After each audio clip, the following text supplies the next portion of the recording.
Right, so this is an upload of re-upload of sorts. In fact, it's a full re-upload because I was gonna re-upload slash edit Fun Facts episode 49.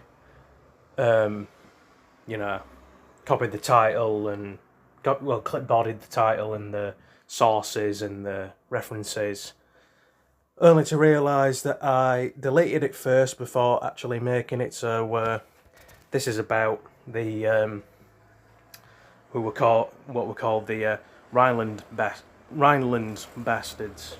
Um, Basically, mixed race, biracial German children um, who were persecuted along with the Jews and the Slavs in World War Two, but their ancestry actually goes back during World War One and to the end of World War One, where they were the result of black men, black French men, and also some African Americans who were stationed over there fighting, where they all interacted, I guess. Um, and got busy with the local women, as as people did in wartime, in both world wars. Like, my own granddad might have been an example. I don't think he was. I don't think his biological old man was black though. And if we do have some black ancestry, it'll be on some other side of the family with from further back or something like that. But yeah, I've got everything clipboarded,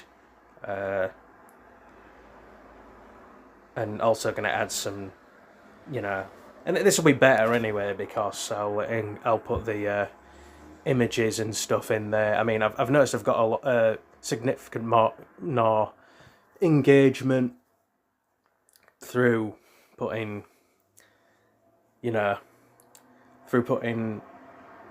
images beyond just using the thumbnails. So, cheers for that, guys. So yeah, this is me just doing a little fun, I guess, hobby work thing. I mean, the earning stuff on YouTube is a bit weird. I mean, according to my to the YouTube studio statistics, I need at least I need like 500 subscribers to start earning. So all in all, I enjoy doing these. And anyway, this isn't, this was for. I mean, it was already done. This was for Friday before last. This fun fact. Mostly the Rhineland bastards I'm talking about are the ones that were, conceived during and just after World War One. Their fathers being the Harlem Hellfighters, the Black American troops in World War One, and then the and then the French, the Afro-French, the Black French Empire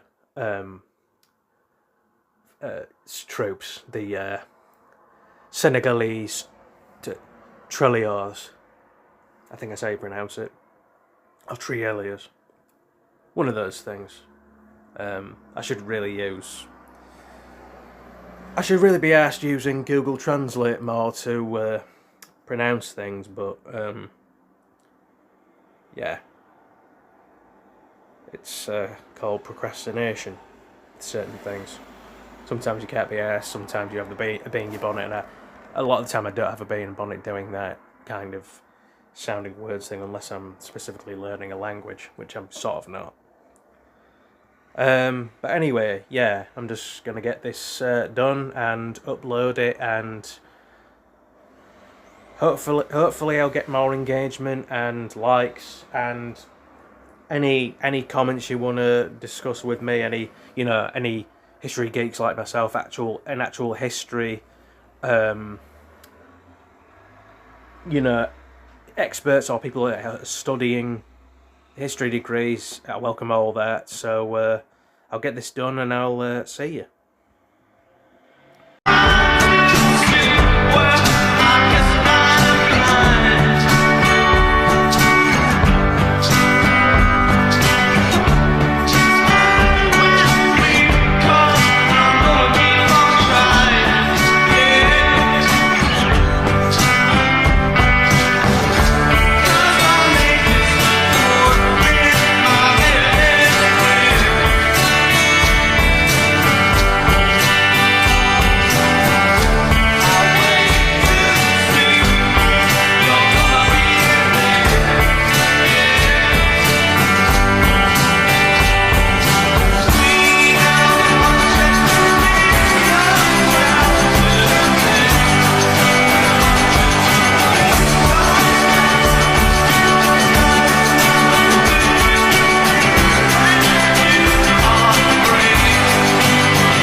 Hello and welcome to the penultimate episode of Fun Facts with Liam. And this one, I mean, I reference this show a lot, as I do The Sopranos, but there's a lot of historical stuff to kind of chinwag about, and that's another HBO show, of course, Boardwalk Empire. Now, those of you that are fans of it, you may have seen that in... pardon me. I've just finished my supper. Jacket taters with chili con carne and a couple of Irish sausages. Anyway, yeah. In the first season, Jimmy Darmody meets an up-and-coming Al Capone, where he's still with Johnny Torrio's group.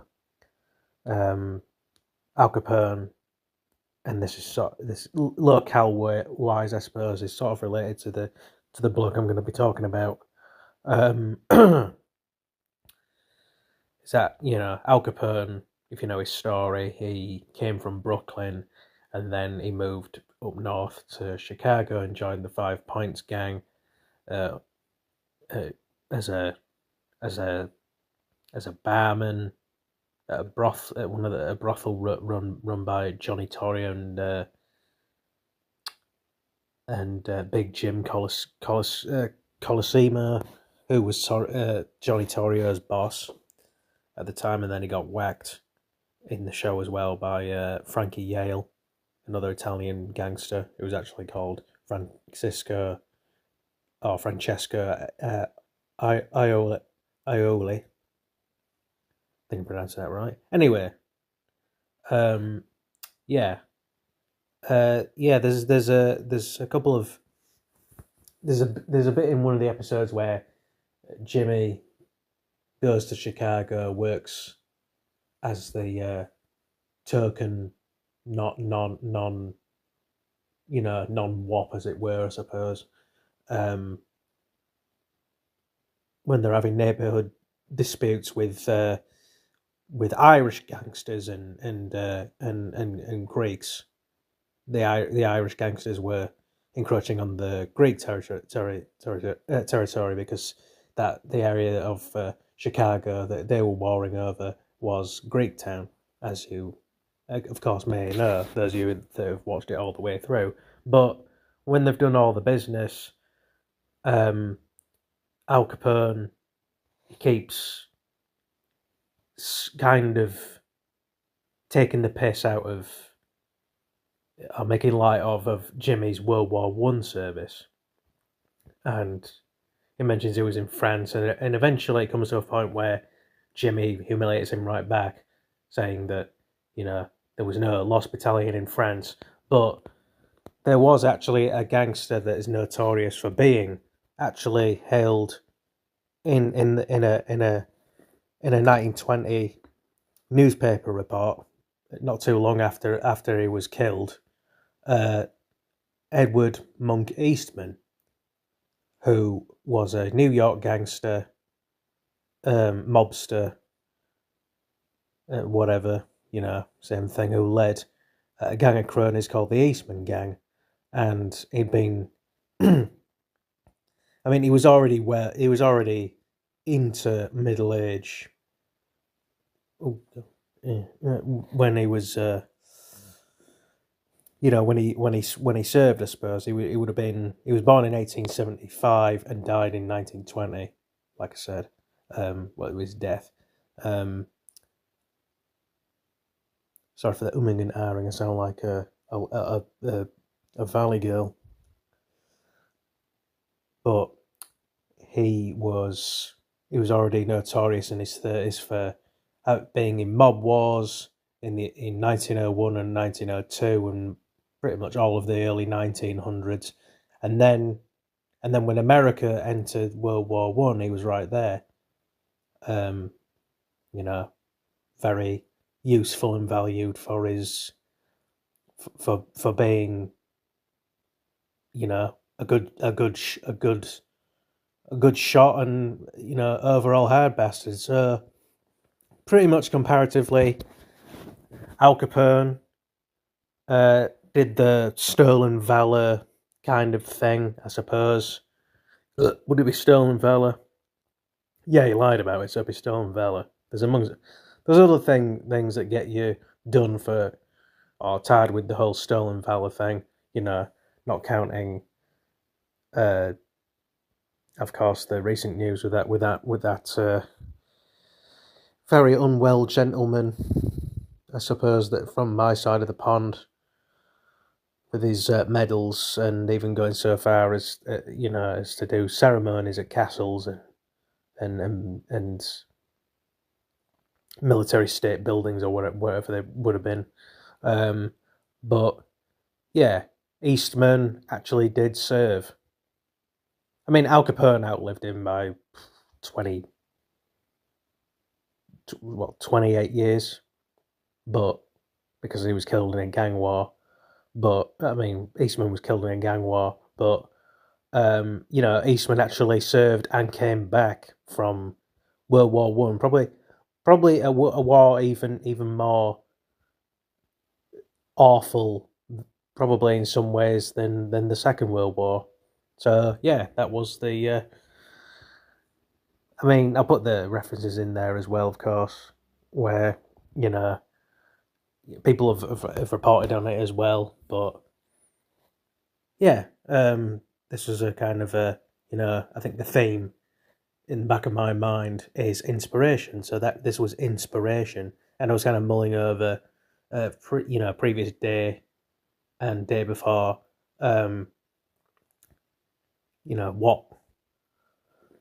what baddies have actually served their country technically.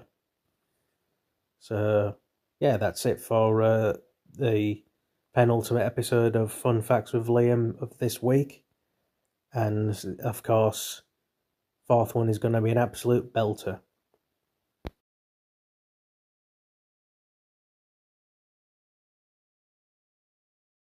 Well, maybe a few buts. Big ones!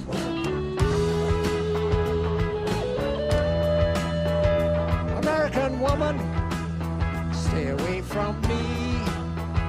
American woman, mama, let me be. Don't come hanging around my Hello, door. and welcome to the first episode of this week's Fun Facts with Liam. Fun facts, well, 4 fun facts every Friday in one at a time episode segments, separate videos and all that. I'm sure you all know the drill and get the gist and all that. But for those of you, that are new to this and new subscribers, welcome. What I usually do is I put the description of who and what and all that of what I'm talking about in the description box in YouTube when I upload them, but I don't generally give away the episode in the title. I just say the give the overall number of the episode, and put the subject of who and what I'm talking about in the thumbnail, because I think it's more fun that way. Um, but today, in this episode, I'm going to be talking about the popular Canadian '60s rock band, the Guess Who, and one of their particular songs, "American Woman," which, according to most sources and them themselves, a couple of the band members, um, during the early years of the Vietnam War, um, the Americans would try to get Canadian men to join, um, either by first they'd there was a according to one of the two of the band members, there was an incident where at first there was an American general that tried to push them into enlisting into the draft, because basically, if you've seen Full Metal Jacket, if you had nothing going for you, or you weren't at college or anything like that, or weren't in part of a available workforce at home, then you were forced to go in there. But um, yeah, this American general tried to get them to enlist, and then when that didn't work, allegedly, what the Americans would do, they'd send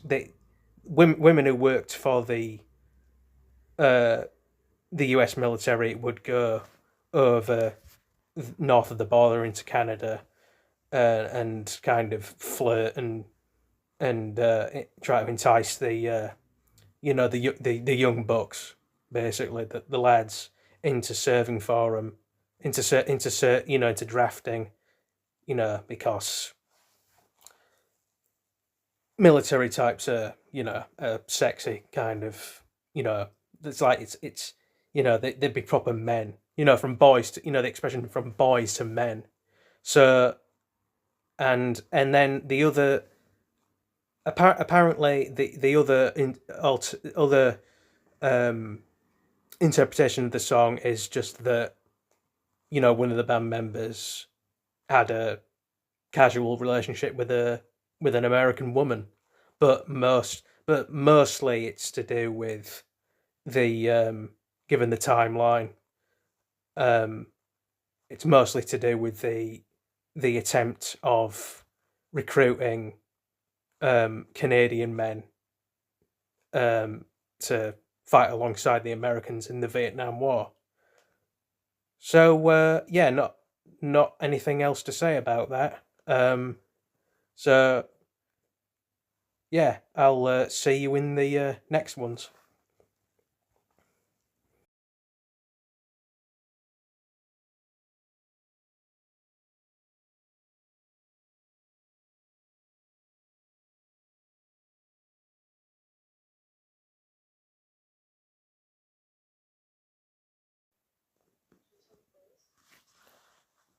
All right, so all you, I guess, military historians out there want to get into military history, I sort of am interested. You might have heard of uh, Czechs and even Pearls going to take part in the American Civil War. But did you ever hear of which I kind of, I mean, I purposely looked it up as well, see if, sometimes I like to look into obscure things, especially like, um, you know, when people say, oh, that, that country or those people from a country never took part in, um, in a battle wherever. Well, technically, the Americans did in 1854, during the Crimean War, which was mostly, um, you know, GB versus Russia, essentially, and France, maybe. I think France. There's something like the 7 year war in between that. Oh, it was part of it. Anyway, yeah.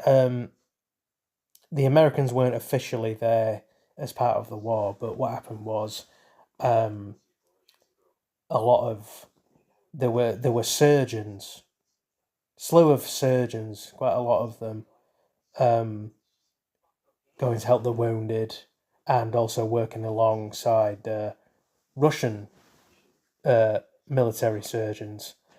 For example, William Rockwell Thrall worked alongside a Nikolai um, Pirogov, and Pirogov actually, with his mentoring and working alongside people like uh, Rockwell Thrall, um, pioneered was said to have pioneered um, pretty much the advancement of treating accurately and safely, treating the wounded on the battlefield, and yeah, was the cornerstone for helping prevent infections and all that kind of stuff. So yeah, just a little fun fact, little obscure things. I like to keep this as interesting as I can with things that seem out there, but that are possible and have actually happened. So yeah, I'm gonna stop jibber jabbering and get to editing this, because there's not really much else to say. There's not really anything else to say on the matter. So yeah, remember to like, subscribe, comment.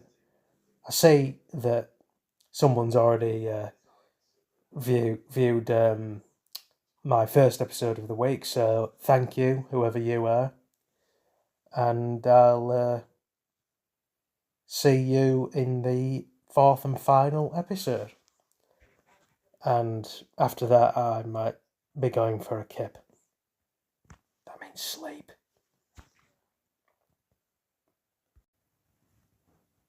Hello. As you can see, I haven't got my sexy glasses on this time. Yeah, so yeah, it just occurred to me to how to structure this fun facts thing. If I have the time and stuff, it'll be 4 facts every Friday. Yeah, that has a ring to it. Anyway, yeah, episode 2 covers World War II things, and coincidentally, I watched it because of this. A scene from Strangers on the Shore from Only Fools and Horses, probably the greatest British comedy of all time, in my eyes. Yeah, no, I stand by that. It's where Uncle Albert's dead, and Del and Rodney go to meet his Irish friend who served with him in the Navy, and they go to France in a village, and there's a lot of bearded men who look like Albert. Yeah, so yeah, and sort of related to this, there's a study from last year which proposes that a lot of children born between 1942 and 1945, well, probably estimated to be around as many 23,000 Britons born between those years were the children of probably mostly illegitimate children, or at least a third of them, or whatever. I'm not good with fractions and shit, so I'm making that up. Were the sons and daughters of American servicemen. Yeah, which is really interesting to me now because my granddad Brian was born around that time. Born around between 1943 and 1944, so that fits. But they were just to quote that episode, to quote Albert's friend, it was every man for himself in those days. So it could have been anyone from anywhere, practically. So yeah, I'll include the image I'm using is from the essay or whatever it is that I were reading. So yeah, I'll include that link in there. So this is episode 2 of Fun Facts with Liam.